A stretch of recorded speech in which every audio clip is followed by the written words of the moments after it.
3% పెరిగినాక చదువుకున్న నిరుద్యోగులు ఎక్కువ ఉంటారు చదువు రాని వాళ్ళ కంటే. ఎందుకంటే చదువు రాని వాళ్ళు ఏదో పని చేసుకుంటాడు, చదువు వచ్చినోడు ఆ పనికి వెళ్ళలేడు, అట్టని చెప్పి చదువుకి వాడికి ఉద్యోగం రాదు.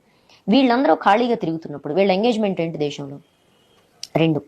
ఒకటి, నువ్వు భక్తి పేరు మీద ఎవడి మీద దాడి చేసినా నీకు చట్టపరమైన రక్షణ, పొలిటికల్ పార్టీల రక్షణ ఉంటుంది.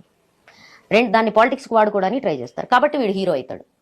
వాడికి ఆహా నేను ఈ దేవుడి పేరు మీద ఫలానా ప్రయోజనంతో, అంటే ఒక రెబల్స్ వితౌట్ కాజ్ అని చెప్పి ఒక పుస్తకం వచ్చింది.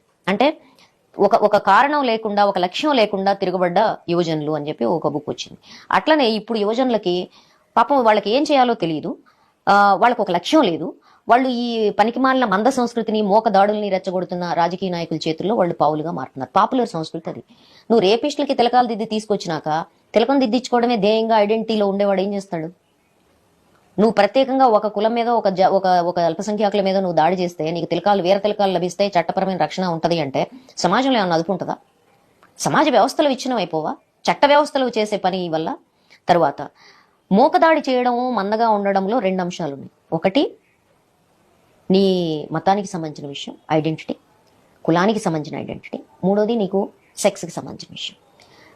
మందలుగా, గుంపులుగా, వ్యక్తులుగా చేతిలో ఉన్న స్మార్ట్ ఫోను, నెట్ను వాడుకొని 400 కోట్ల పోర్న్ వెబ్సైట్లని యాక్సెస్ చేసుకునే పరిస్థితి మన యువతరానికి ఉంటే వాళ్ళు సరైన మనుషులుగా వాళ్ళ మనసు పనిచేస్తుందని మనం ఎట్లా